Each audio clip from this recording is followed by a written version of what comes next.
Hello বন্ধুরা, সাথে আছি মহসিন রেজা। আজকের ভিডিওতে আলোচনা করছি প্রেগন্যান্সি প্রোফাইল আল্ট্রাসোনোগ্রাফি নিয়ে। তো এর আগেও আমার চ্যানেলে কিন্তু আমি এই ধরনের অনেক ভিডিও আপলোড দিয়েছি।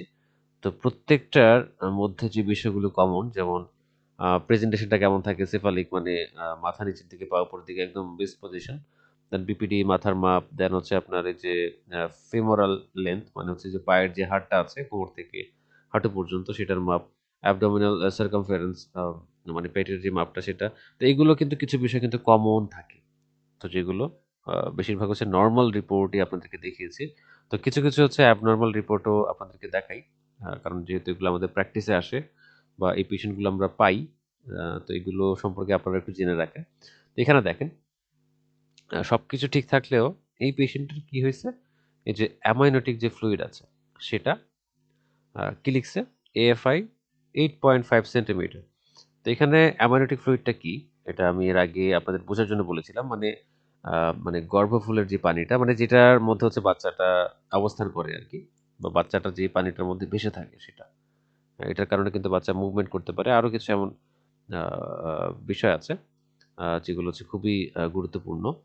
তো অ্যামনিওটিক ফ্লুইডটা আ মানে এটা মানে বাচ্চাটাকে ঘিরে রাখে এমন একটা পদার্থ, যা বাচ্চাকে মানে মেইনলি হচ্ছে আঘাত থেকে রক্ষা করে, তাপমাত্রা নিয়ন্ত্রণ করে, দেন হচ্ছে বাচ্চার ফুসফুস ও পরিপাকতন্ত্রের বিকাশে সাহায্য করে। তো এইটা কোনো, কোনো সময় কমে যায়। তো কমে যাওয়াটা কিন্তু বাচ্চার জন্য খুবই মানে রিস্কি হতে পারে। আ তো এখানে যেটা হচ্ছে বর্ডার লাইন বলতে আমরা জানি 7.5 সেন্টিমিটার থেকে হচ্ছে আপনার আ আপনার দেখা যায় 18 সেন্টিমিটার, এতটুকু হচ্ছে বর্ডার লাইন। তো এটা কিন্তু একদম কমে গেছে। এতটা কমছে যে আপনার দেখা যায় একদম বর্ডার লাইন ছুঁচি 7.5। আবার কোথাও, কোথাও এই যে AFI টাকে আপনার 8 পয়েন্ট হচ্ছে আপনার ধরেন কি মানে 8 সেন্টিমিটার হচ্ছে মানে এটা শেষের দিকটা ধরা হয় আরকি। তো এটা কিন্তু একদম বর্ডার লাইনে আছে। তো সেই ক্ষেত্রে কিন্তু আ বা মানে একটা বিপদ হলেও হতে পারে।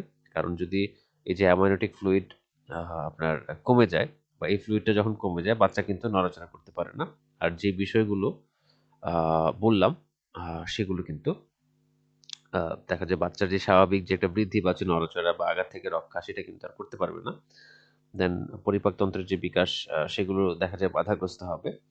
দেন মুভমেন্ট কমে গেলে কিন্তু বাচ্চাটা আ বেঁচে থাকার চান্সও আপনার থাকে না।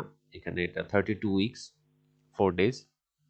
তো এই অবস্থায় এসেও কিন্তু আপনার দেখা যায় অনেক ক্ষেত্রে উম আপনার এই যে মিসক্যারেজ হওয়ার চান্স থাকে, যদি এই যে অ্যামনিওটিক ফ্লুইডটা চলে আসে। ঠিক আছে? তো এখানে দেখেন এই যে অ্যামনিওটিক ফ্লুইড বা আপনার যেটা আমি বললাম যে বর্ডার লাইন হচ্ছে 8 পয়েন্ট থেকে শুরু হয়, 18 পর্যন্ত যায়। তো এটা একদম ছুঁই অবস্থা মানে একদম কমে যাওয়ার অবস্থা। আ তো এটা মেইনলি কেন হয় সেই বিষয়ে একটু কথা বলি। তো এটা যদি দেখা যায় বাচ্চার মা যদি পানি খুব কম পান করে থাকে সেই ক্ষেত্রেও কিন্তু এটা হতে পারে। ওটা মোস্ট কমন।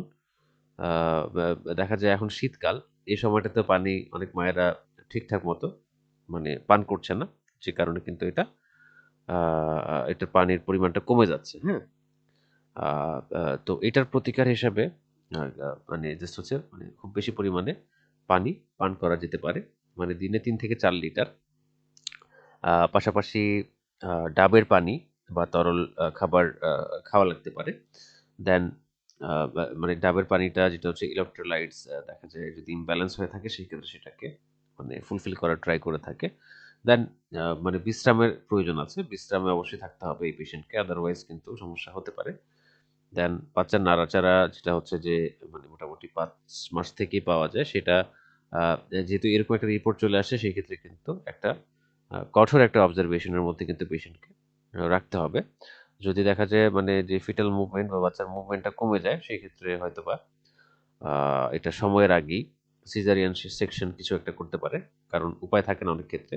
যদি পানি খুব বেশি কমে যায়। এটার অবস্থাটা অনেকটা এরকমই। আ দেন কমে গেলে কিন্তু দ্রুত ইয়ে করতে হবে। কিন্তু অন্যান্য বিষয়গুলো ঠিক আছে। যেমন হচ্ছে বাচ্চার যে হার্টবিট, পাশাপাশি হচ্ছে আ মুভমেন্ট ঠিক আছে। দেন আ প্লাসেন্টা পজিশন সবই মোটামুটি মানে মাশাআল্লাহ ঠিক আছে। আর বা এটা আসলে আ স্পেশালিস্ট কেস। তো এখানে অবশ্যই আ এই রিপোর্টটা অবশ্য দেখাতে পারেনি। গাইনোকোলজিস্টকে দেখাতে পারেনি ঐদিন।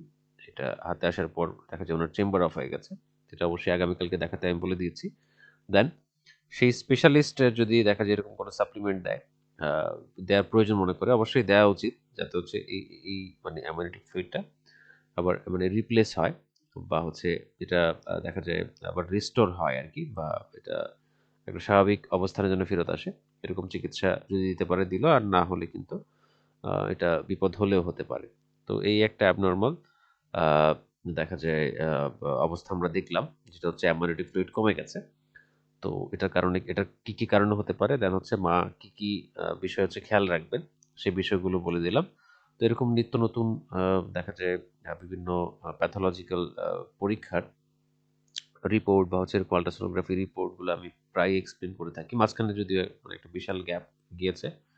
আ আমি এই ধরনের ভিডিওগুলো আপলোড করিনি। কিন্তু আপনাদের অনেক মানে রিকোয়েস্ট হচ্ছে আবারও শুরু করলাম। তো সাথেই থাকবেন। আজকের ভিডিওটা এখানে শেষ করছি। ধন্যবাদ।